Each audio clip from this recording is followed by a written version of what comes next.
voté oui à la construction de ce mur. La démocratie et les Jeux Olympiques font partie intégrante de nos sociétés modernes.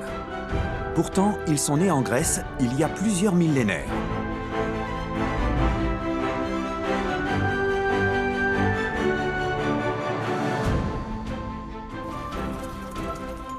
Les Romains nous ont légué le concept de législature et des infrastructures très avancées.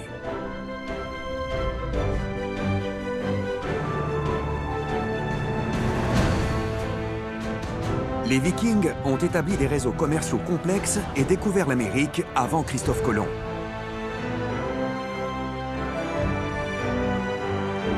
Tous ont contribué à bâtir un nouveau monde.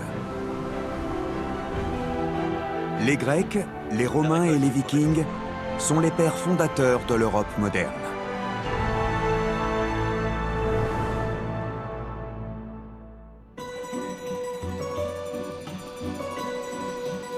La Grèce est connue pour ses ruines antiques, ses statues en marbre montrant des dieux capricieux et ses villages perchés sur des falaises.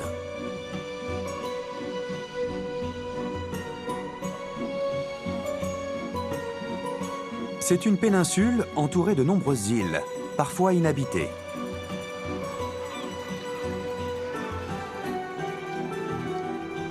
Des oliveraies tapissent les vallées. Les forêts de chênes dominent les montagnes. C'est ici, environ un millénaire avant notre ère, que l'histoire des Grecs commence, avec un groupe de cités-États dispersés en Méditerranée orientale.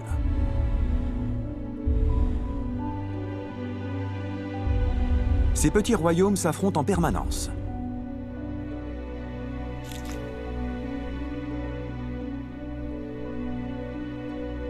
Ils ont deux points communs, la langue et la religion.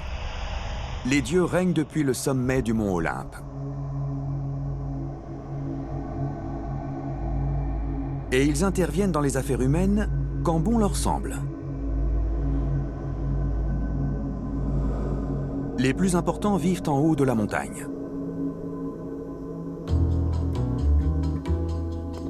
Physiquement, les Grecs les imaginent comme des êtres parfaits, avec des traits réguliers, un corps athlétique et des proportions idéales.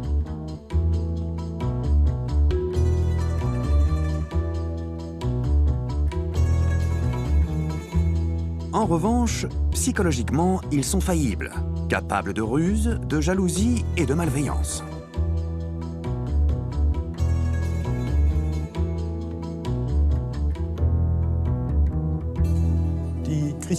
Les dieux grecs étaient très différents de la représentation que nous avons des divinités. Ils n'étaient pas omnipotents, omniscients ou même omniprésents. Ce qui surprend les chrétiens, les musulmans ou les juifs, c'est qu'ils étaient imparfaits sur le plan moral. Ils se chamaillaient entre eux, commettaient l'adultère, volaient et mentaient. Malgré tout, l'action des dieux de l'Olympe était considérée comme juste, et ils ont été vénérés pendant plus d'un millénaire. Ils sont aussi craints, surtout quand ils influent sur le destin des hommes. Le personnage le plus haut en couleur est Zeus, le père de tous les dieux. C'est un chef tout-puissant et un grand séducteur. Sa sœur est Déméter, à la fois vierge et mère. Elle est la déesse des récoltes et de la fertilité. Son frère Poséidon est l'irascible dieu de la mer qui aime provoquer des naufrages. Sa fille, Athéna, est connue pour son intelligence. Elle incarne la sagesse et la guerre. La belle Aphrodite veille sur l'amour. Elle est mariée et volage. Dionysos aime s'amuser lors de banquets opulents et de fêtes débridées. Apollon est le dieu de la musique, de la guérison et aussi le gardien de l'oracle de Delphes. Les Grecs de l'Antiquité consultaient les dieux sur tous les sujets. Pour avoir leur avis, ils devaient se rendre dans un lieu saint, dont le plus connu était le centre du monde grec, Delphes. Un temple imposant abrite le plus influent oracle de l'époque. Des milliers de disciples font un long voyage pour l'atteindre, chargés d'offrandes. C'est la condition pour obtenir une prophétie divine.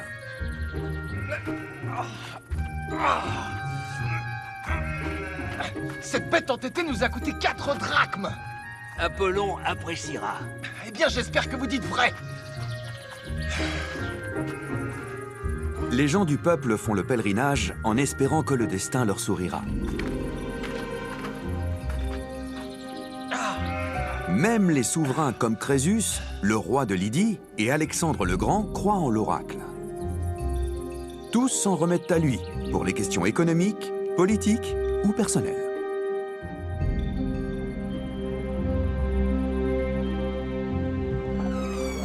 Laissez-nous passer, s'il vous plaît. Poussez-vous. Nous étions là avant vous, je suis navré. Et je suis Mimis, vous me reconnaissez? Oui, merci. Entrez donc.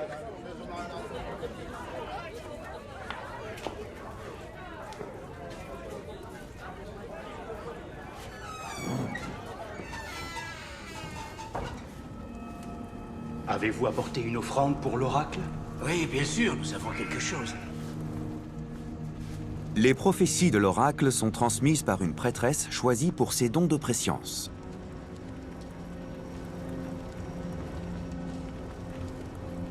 On ne peut pas s'adresser à elle directement. Les questions sont posées aux prêtres, qui les transmettent à la Pythie. La cérémonie se déroule dans le plus grand secret.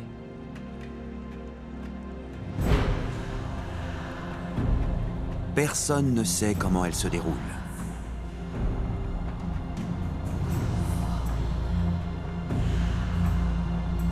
On dit que la Pythie est en transe pendant le rituel.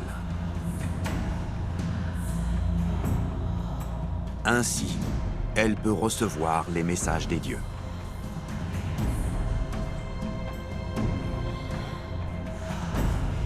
Quand elle annonce la prophétie, ses mots sont très confus.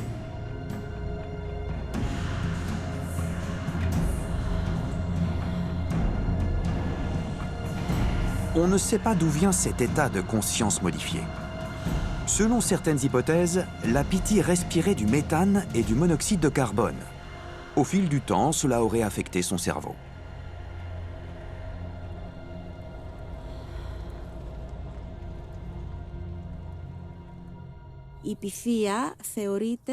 On pense que la Pythie inhalait des gaz toxiques qui émanaient du sol du temple ou qu'elle mâchait des feuilles de laurier toxiques. Il est possible aussi qu'elle ait bu l'eau toxique de la source du temple. Ce qui est sûr, c'est qu'elle entrait en transe pour communiquer avec les dieux et disait des phrases incompréhensibles. Le rôle des prêtres consistait à interpréter les paroles de la Pythie pour annoncer les prophéties divines. Les prêtres sont déterminants dans la transmission des prophéties. Ce sont des hommes puissants, mais qui ont aussi le sens des affaires. Ah, alors, a-t-elle parlé? Qu'a-t-elle dit? Interpréter la parole des dieux n'est pas chose simple. Mais elle a sûrement dit quelque chose quand même, non? Vos entreprises sont dans les bonnes grâces d'Apollon. Il a apprécié votre générosité, et je peux vous dire que celle-ci sera récompensée à sa juste valeur. Plus les offrandes sont précieuses, plus les prophéties sont détaillées et utiles. Et pour s'assurer que les messages sont adaptés, les prêtres ont mis au point un système ingénieux.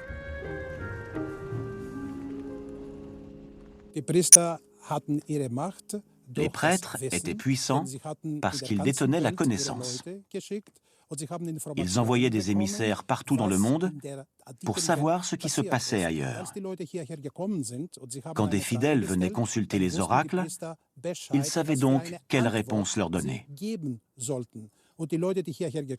En échange, les prêtres recevaient de l'argent et des offrandes qu'ils entreposaient dans leur trésor.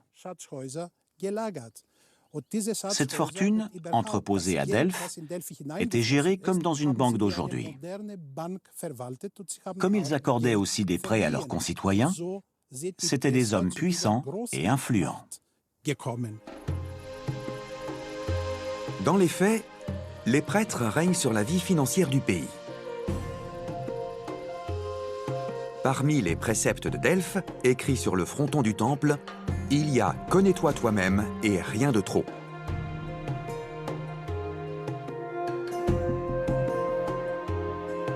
La priorité est surtout d'apaiser les dieux imprévisibles.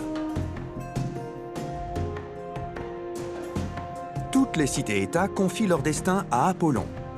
Même la toute-puissante Athènes envoie des offrandes votives à Delphes. Les colonies plus lointaines ont sans doute leurs propres oracles.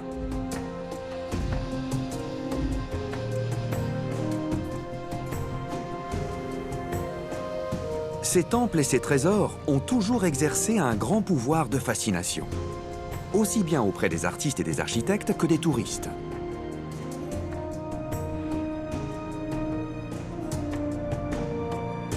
Parmi les plus visités, il y a celui de Sélinonte, en Sicile, et le temple de Poséidon, près d'Athènes.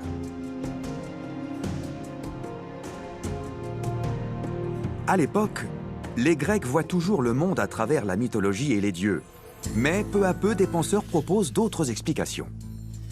Leur approche consiste à tenter de comprendre le monde au travers de la réflexion. Ils commencent par observer la nature qui les entoure. Ces premiers scientifiques décryptent par exemple le comportement reproducteur des abeilles et mettent au point des instruments pour mesurer la circonférence de la Terre.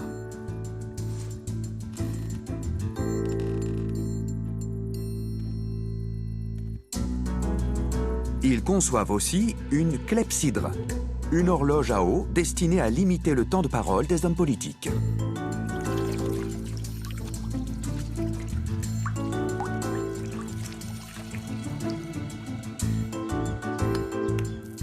Les premières machines apparaissent, comme le clérothérion pour tirer au sort les fonctionnaires. Les récits mettant en scène des dieux colériques ne suffisent plus à ces intellectuels. Ils veulent aller plus loin, pour comprendre les liens de cause à effet et les lois scientifiques. Ils se font appeler philosophes et amis de la sagesse, et sont considérés comme les fondateurs de la science moderne.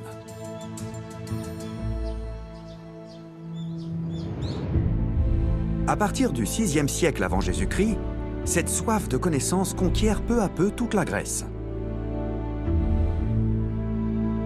Les écoles de pensée deviennent les nouveaux temples. Ce sont les ancêtres des centres de recherche actuels.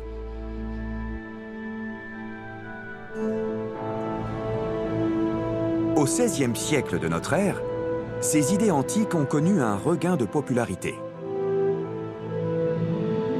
Une fresque de Raphaël, exposée au Vatican, est dédiée au grand philosophe de l'école d'Athènes.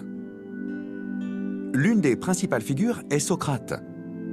Ce dernier ébranle les convictions des Athéniens avec ces questions et conclut « Je sais que je ne sais rien ». Platon est le fondateur de la première école de philosophie. Son ambition est la quête de vérité. À sa droite, on voit son élève, Aristote, entrer dans l'histoire pour avoir inventé la logique. De nombreuses légendes entourent Diogène, mais on dispose de peu de faits vérifiables. Archimède a eu un rôle exceptionnel. Même en son temps, il était reconnu pour son intelligence et son intuition. On lui confie d'ailleurs une mission de la plus haute importance. Il doit déterminer si la couronne du roi est faite d'or pur ou si le métal a été mélangé avec un matériau moins noble. Tout le défi consiste à trouver la réponse sans endommager l'objet.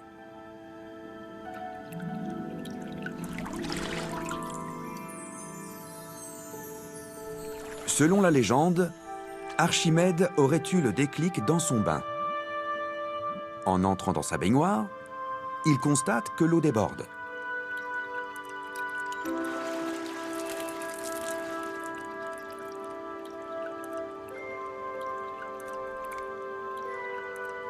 Il réalise que le trop-plein équivaut au volume de son corps immergé.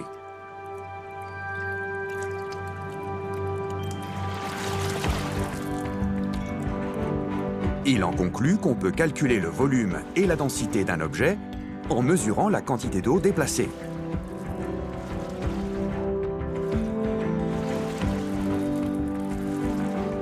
Archimède comprend que ce principe peut être appliqué pour évaluer le matériau de la couronne.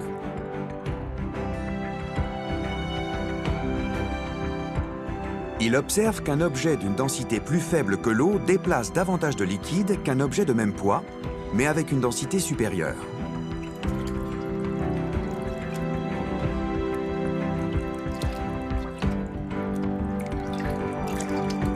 Ravi de sa découverte, il aurait crié « Eureka, j'ai trouvé !» et se serait précipité dans la rue.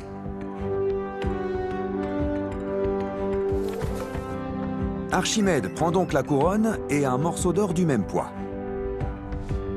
Si elle est uniquement composée d'or, les deux objets devraient déplacer le même volume d'eau. Comme la couronne en fait déborder davantage, elle doit contenir un alliage. Archimède résout de nombreuses énigmes. Il est toujours considéré comme l'un des esprits les plus brillants du monde. Le principe qui porte son nom n'a jamais été remis en question. Ses contemporains ne sont pas en reste. La Grèce antique donne naissance aux premiers cartographes qui conçoivent des cartes du monde avec des longitudes et des latitudes.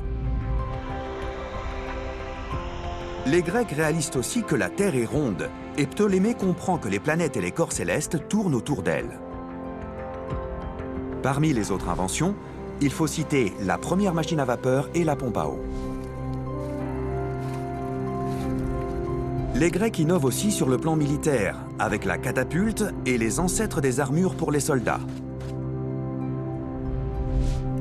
Archimède formule la théorie du levier et pose les fondations de la mécanique moderne. La géométrie et l'algèbre remontent aussi aux savants de la Grèce antique.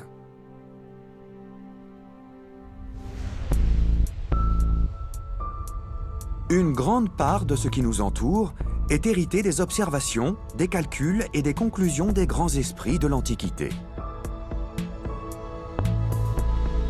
Sans eux, nous ne serions peut-être pas capables de construire un dôme sur une église. Nous n'aurions peut-être pas compris le fonctionnement de notre planète et la physique nucléaire. La révolution industrielle du 19e siècle n'aurait peut-être pas eu lieu et nous n'aurions pas su comment traverser les océans.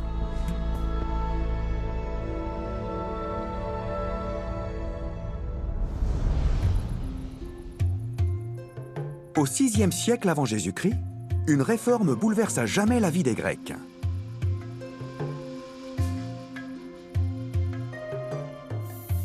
Environ 80 000 Athéniens assistent à une révolution politique. Leur cité-État est en crise. La population se rebelle contre son roi et la classe dirigeante. Elle veut avoir son mot à dire dans les décisions importantes. C'est la naissance de l'Assemblée populaire. Les citoyens d'Athènes peuvent y prendre part, à condition qu'ils soient des hommes libres de plus de 18 ans.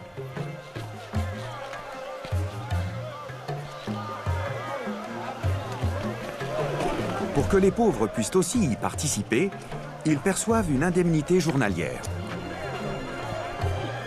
Allons, une affaire à la fois, s'il vous plaît. Toi, qui es-tu? Je m'appelle Agapétos. Agapétos. Tu peux monter, viens. Les citoyens d'Athènes se rencontrent une fois par mois près de l'Acropole pour des débats politiques. Agapétos, enfin, je m'inquiétais, je ne te voyais pas arriver. Oui, j'ai été retenu. Pour la première fois dans l'histoire, une assemblée populaire se réunit régulièrement. C'est la naissance d'un nouveau système politique, la démocratie.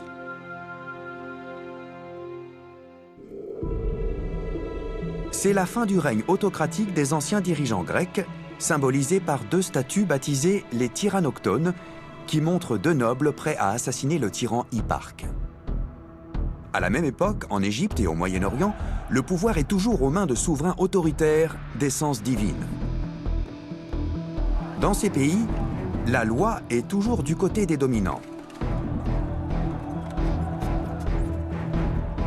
Le peuple n'a aucun droit et doit donner sa vie sur le champ de bataille.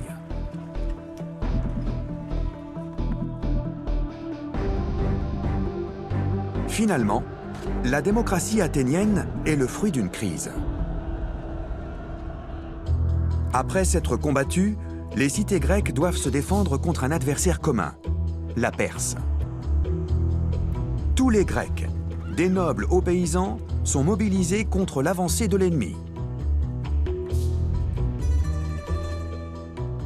Les armées des cités-États regroupent des milliers de soldats.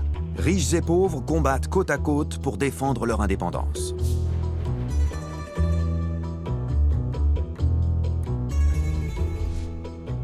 Athènes se dote d'une flotte militaire. Elle a besoin de rameurs et recrute ses marins dans les classes populaires. Quand ils unissent leurs forces, les Grecs sont puissants. Ils battent les Perses lors de 2 batailles décisives. Et cette victoire a des conséquences politiques. Parce qu'ils ont risqué leur vie pour leur pays, les soldats, notamment ceux issus du peuple, exigent davantage de droits. Pendant la guerre, tout le monde a été logé à la même enseigne, quelle que soit son origine sociale, et il n'y a pas de raison que certains ne puissent pas donner leur avis. Il leur faudra près de 2 siècles pour obtenir gain de cause. L'expérience collective du combat par les citoyens athéniens et les efforts pour trouver des solutions communes pendant les préparatifs de la guerre ont joué un rôle clé dans l'émergence de la démocratie. Les citoyens des autres cités-États ont vécu la même chose. Mais c'est à Athènes que le concept de démocratie est apparu très rapidement. La nouvelle devise est « Le gouvernement par le peuple », mais il ne comprend que les hommes. L'opinion des femmes, des mineurs, des esclaves et des étrangers ne compte pas. Ils sont exclus du fonctionnement démocratique. Le cours de la vie politique est avant tout influencé par la noblesse. Les fonctionnaires de second rang viennent de la classe moyenne, les commerçants, les artisans et les paysans les plus riches. Tout en bas de la hiérarchie, il y a les journaliers. Mais tous les citoyens peuvent participer à l'Assemblée du peuple.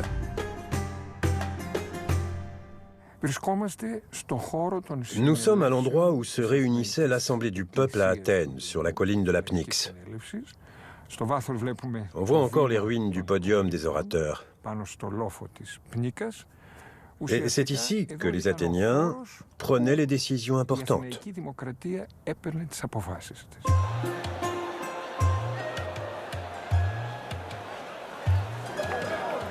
Ça y est, il est là.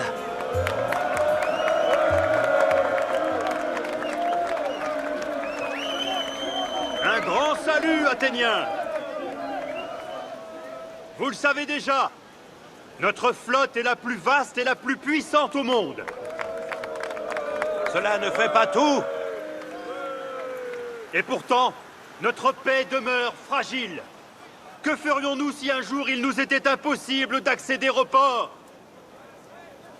Le moment est venu de construire un mur partant d'Athènes jusqu'au Pirée.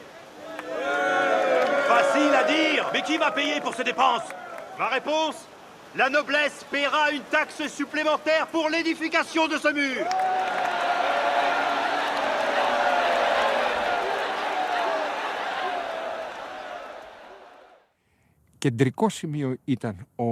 Les orateurs étaient des personnages centraux dans l'Assemblée du peuple. Ils avaient étudié l'art de la rhétorique. On les appelait démagogues parce qu'ils guidaient les gens. À l'origine, le terme était positif.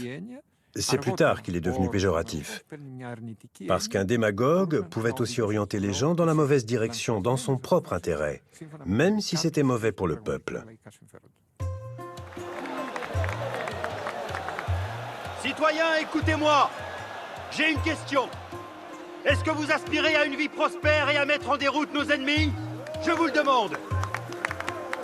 Alors, votez oui à la construction de ce mur. Votez oui! Votez oui! Votez oui! Est-ce que quelqu'un aimerait s'exprimer? Allez-y, profitez-en. Dites tout haut ce que vous avez à dire, c'est l'occasion.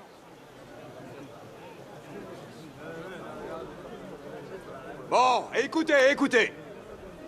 que tous ceux qui s'opposent à l'édification de ce mur lèvent la main.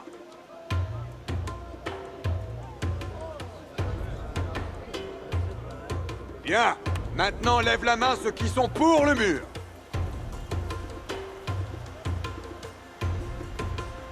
L'opinion des hommes du peuple est prise en considération. La majorité décide de l'adoption ou du rejet d'une loi. Tout dépend donc des citoyens de base. Citoyens, vous avez tranché. Une décision a été prise. Le mur sera bâti. Des impôts sont prélevés sur les plus riches pour les dépenses exceptionnelles.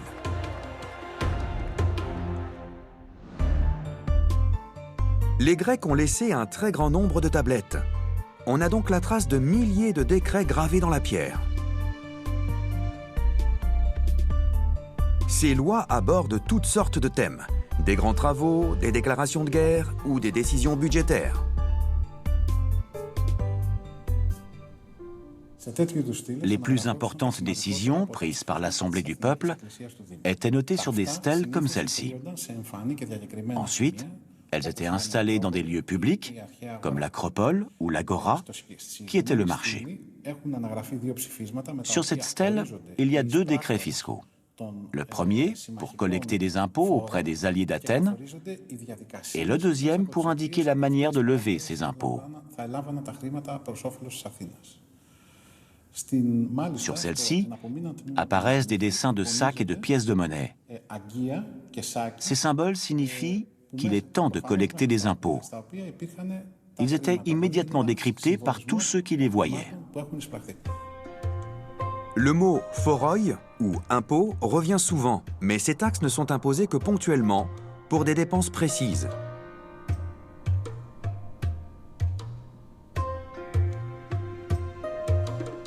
Quand l'Assemblée du peuple vote une loi, elle est effective immédiatement et tout le monde est averti grâce aux tablettes affichées en ville.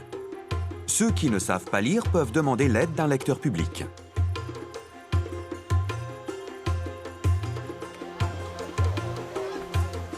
Les postes officiels sont attribués par tirage au sort. Aucune qualification n'est requise pour faire la police sur la place du marché. Mais pour être juge, une bonne réputation est nécessaire.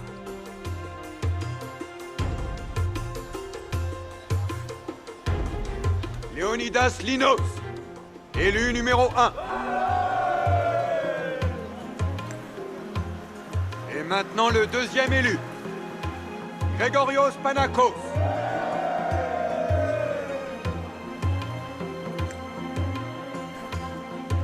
Et aussi Galamis, élu numéro 3. Autre invention grecque, le clérothérion, une machine permettant un tirage au sort. Il y en avait 2 à l'entrée de l'Assemblée. À l'avant, des fentes sont réparties en 5 colonnes qui représentent chacune une lettre de l'alphabet. Et chaque lettre renvoie à un groupe de candidats.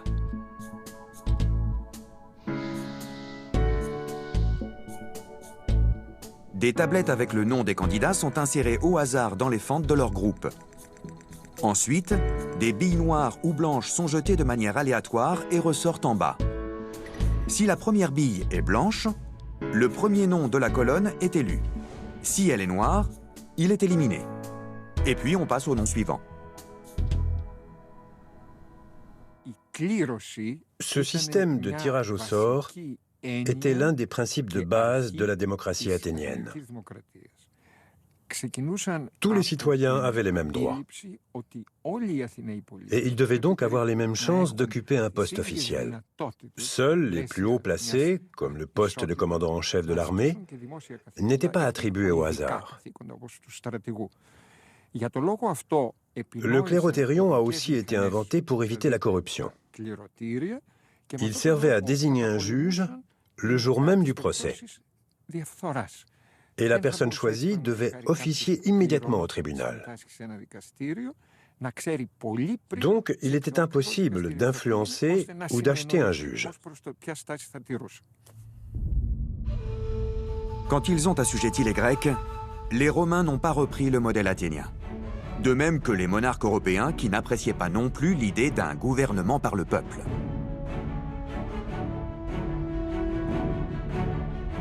En Europe, la population a dû se battre pour obtenir des droits. La démocratie a fini par l'emporter avec la Révolution française en 1789, soit 2 millénaires après son invention par les Grecs. Les femmes ont dû attendre le XXe siècle pour pouvoir voter.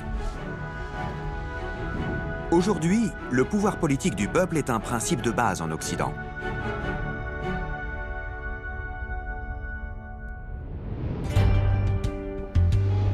Dans la Grèce antique, ceux qui veulent entrer dans l'arène politique doivent aussi être de bons guerriers.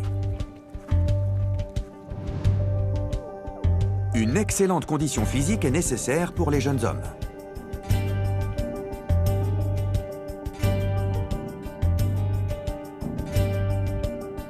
Dans les écoles, ils étudient la rhétorique et la grammaire, mais la discipline principale est le sport. Le mot « gymnase » signifie « lieu où on s'entraîne nu ». Le niveau d'exigence est élevé.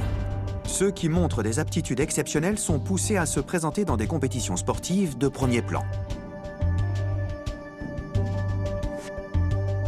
C'est essentiel d'être en pleine forme. Les Grecs de l'Antiquité sont les premiers à avoir poussé aussi loin le culte du corps.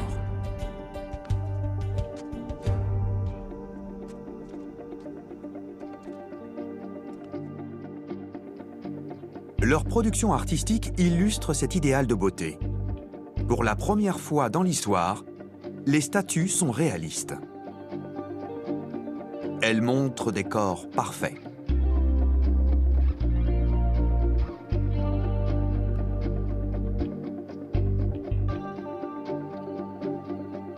Plus tard, la Renaissance reprendra ces normes esthétiques et ces artistes puiseront leur inspiration dans l'Antiquité.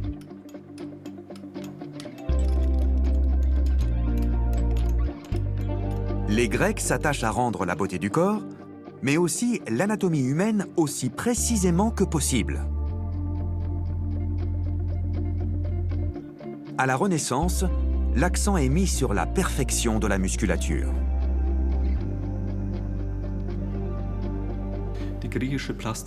Le corps humain est l'un des thèmes de la sculpture grecque. Cette arme met souvent en scène une divinité ou un athlète. Ce n'est pas un corps humain normal. C'est comme aujourd'hui avec la quête du corps idéal. Chez les Grecs, le corps est montré dans ses moindres détails, notamment la musculature au travers de poses élégantes. Cet idéal de beauté né dans l'Antiquité est toujours présent de nos jours.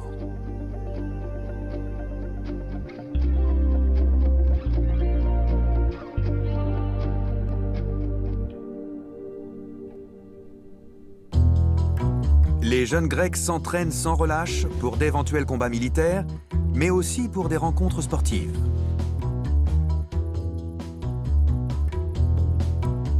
Chaque année, il y a environ 300 compétitions et tournois.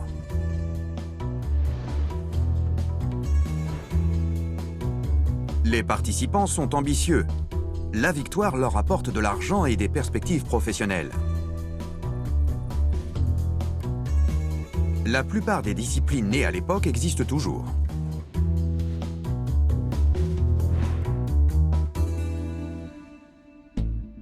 Les lancers de disques et de javelots datent de l'Antiquité grecque. Ils demandent à la fois de la force physique et une technique parfaite. Plusieurs variantes de sports de combat, comme la lutte et le pugilat, apparaissent aussi à l'époque. Et au XXIe siècle, la course reste une discipline reine.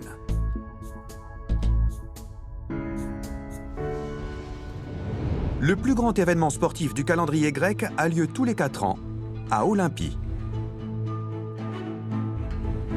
Des messagers sont envoyés dans tout le pays pour annoncer le début des festivités. Toutes les cités-États sont invitées, même si elles sont ennemies.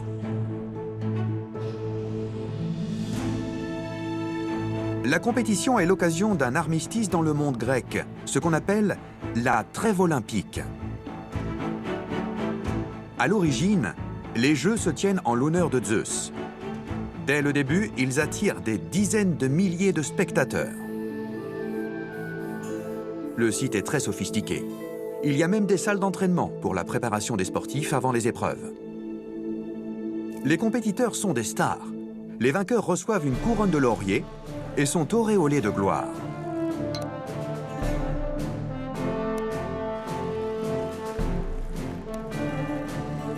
Milon de Crotone est une légende.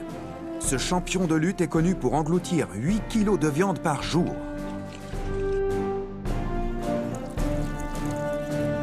Théagène de Tassos fait des prouesses en lutte et en pancrace. Il remporte 1300 victoires et sa statue est censée avoir des pouvoirs de guérison. Le célèbre lutteur Arachion de Phigalie aurait cassé l'orteil de son adversaire alors qu'il était vaincu et agonisant. Il y a aussi des perdants restés célèbres. Apollonios d'Alexandrie est exclu pour s'être présenté en retard. Le pugiliste Polo s'est disqualifié pour avoir soudoyé son adversaire. Et Théogène est pénalisé pour ne pas avoir été assez distrayant. En 394 de notre ère, les Jeux disparaissent brutalement. L'empereur chrétien Théodose Ier interdit les cultes païens, et notamment les compétitions olympiques. Le site est enseveli sous une nouvelle ville, puis sous des gravats.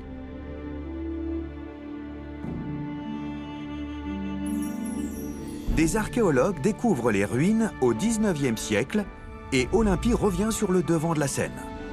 En 1896, les premiers Jeux olympiques modernes ont lieu à Athènes.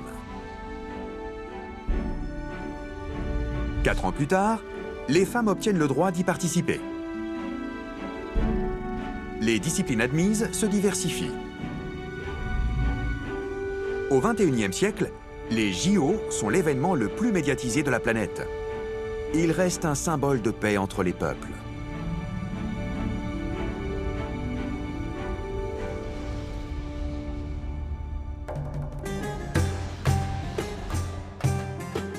Le théâtre occupe aussi une place centrale dans la vie des Athéniens. À l'époque antique, toutes les petites villes ont un amphithéâtre qui fait la fierté de ses habitants. À l'origine, les représentations théâtrales étaient des rituels religieux. Les spectacles étaient surtout des danses en l'honneur du dieu Dionysos. C'est ce qu'on appelait les drames satiriques, qui ont donné les pièces de théâtre. Les malades étaient même envoyés au théâtre d'Épidore, car il était réputé pour ses vertus thérapeutiques. Les représentations obéissent à des règles strictes et chaque spectacle n'est donné qu'une seule fois. Il n'y a que 3 comédiens sur scène. Ce sont des hommes qui portent des masques pour jouer tous les rôles. Les jeunes, les vieux et même les femmes. Il est important de parler fort, de bien articuler et de faire de grands gestes. Leur prestation est renforcée par un chœur antique qui commente et explique l'intrigue.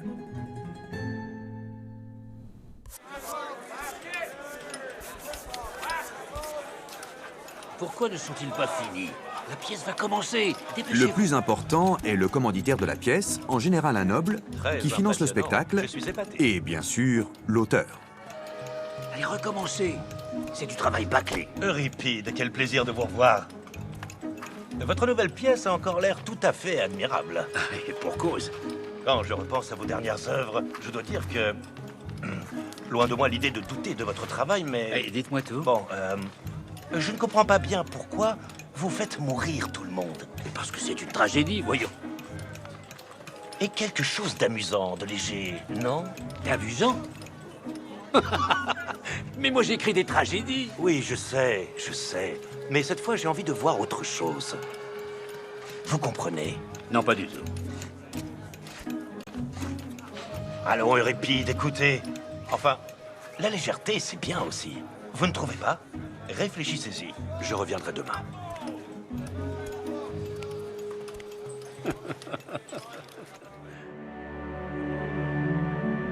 L'épos, ou épopée, est une longue histoire tragique qui raconte, en vers, ce qui arrive aux héros.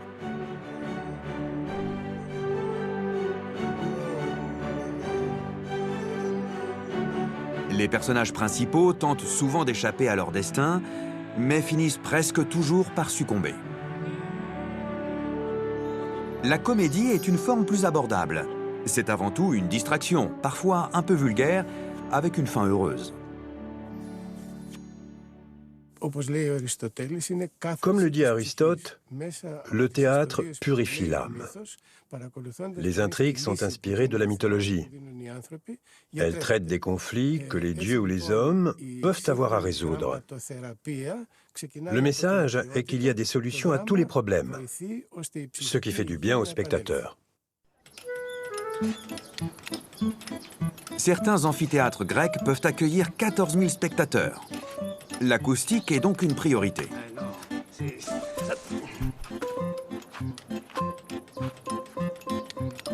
Mais non, plus d'ampleur dans les gestes.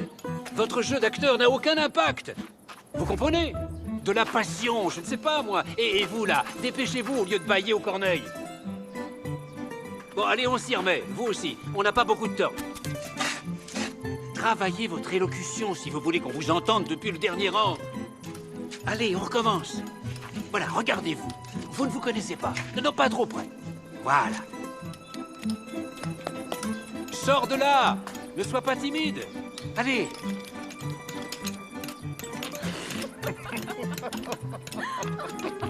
La perruque est impeccable. Mais tu peux arrêter de glousser?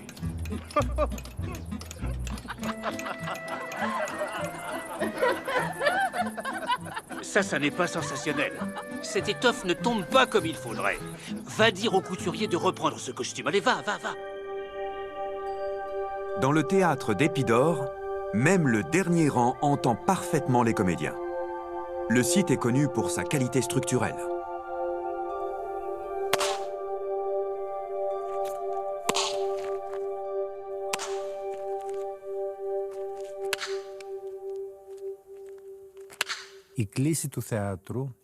L'acoustique de ce site tient à deux particularités. Le degré d'inclinaison des gradins et le rapport entre l'assise des sièges et les dossiers. Tout est parfaitement calculé, si bien que les derniers rangs entendent très bien. Plus on monte, plus les fréquences augmentent.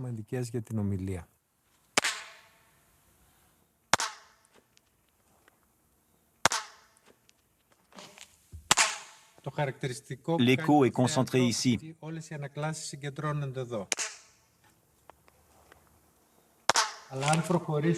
Quand on s'éloigne, on remarque une modification du son parce que la symétrie de l'écho est différente. Épidore a été construit avec une acoustique parfaite. Mais on ne sait pas si les Grecs avaient un plan basé sur des calculs précis ou si c'est le résultat d'une démarche empirique. Ils ont emporté leur secret.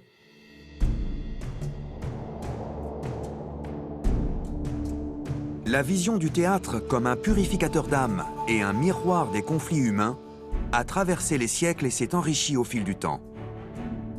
Sur les planches, mais aussi dans les salles obscures, on raconte toujours des histoires tragiques ou comiques.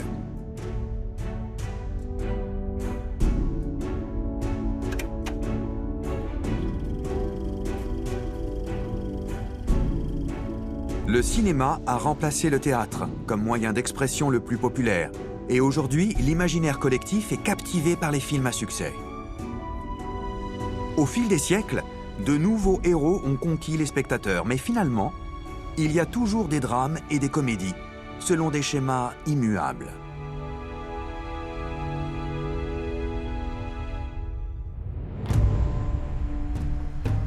Dès l'Antiquité, la culture grecque se répand dans le monde entier. Elle est notamment propagée par Alexandre le Grand.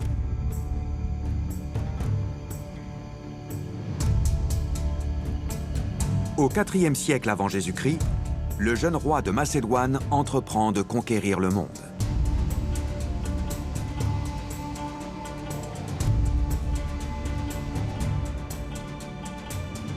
Il contraint les cités-États grecques à s'unir sous son autorité impériale.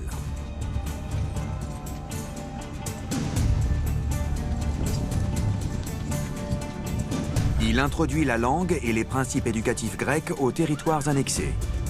C'est le début de l'époque hellénistique.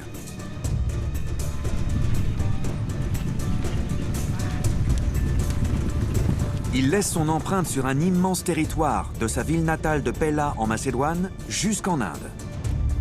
Pourtant, l'âge d'or d'Athènes appartient au passé. À la mort d'Alexandre, en 323 avant Jésus-Christ, son empire s'effondre et une nouvelle puissance émerge.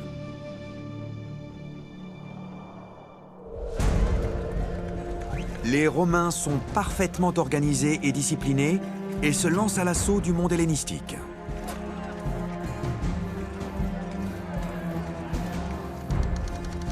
Ils n'ont aucun mal à venir à bout des petites cités-États désunis.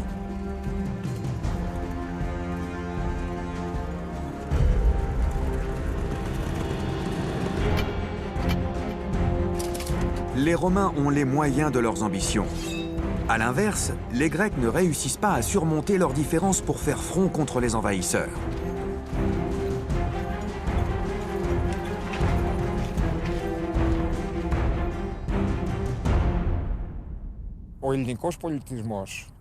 Les Romains ont étudié de très près l'héritage laissé par les Grecs. Ils ont ensuite fait voyager la culture grecque dans toute l'Europe. Ils avaient parfaitement compris l'apport essentiel des Grecs en matière d'éducation, de littérature et de théâtre. Donc, les grandes réussites de la Grèce antique ont été reprises et perpétuées par les Romains. Par exemple, une bonne part du système législatif romain est d'origine grecque. Ils ont donc préservé l'héritage grec pour la postérité. Ce qu'ils ont légué aux générations futures est impressionnant. Leur perpétuelle quête d'explication les a conduits à découvrir les lois universelles de la nature et à définir les bases de la science moderne.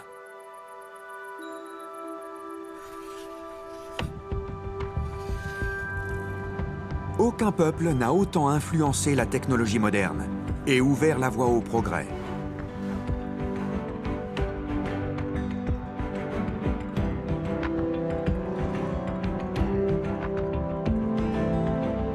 Leurs recherches ont été la première étape vers notre exploration de la planète, puis de l'espace.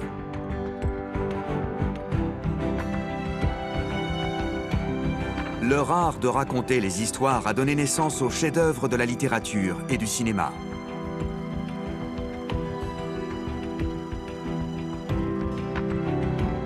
Leurs amphithéâtres servent de modèle aux stades qui accueillent aujourd'hui des milliers de spectateurs dans leurs gradins.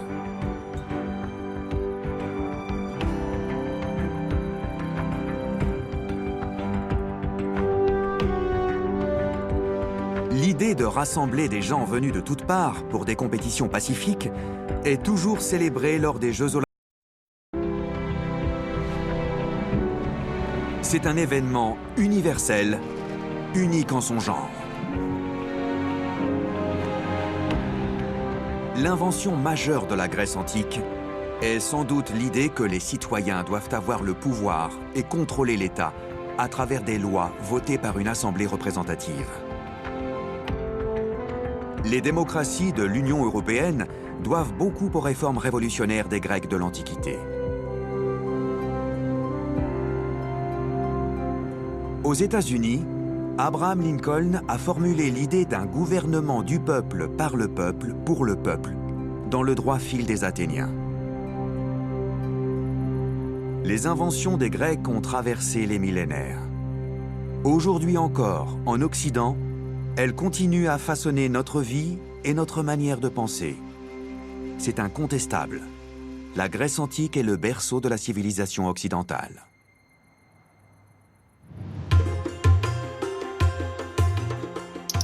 Tout de suite, votre soirée science grand format continue.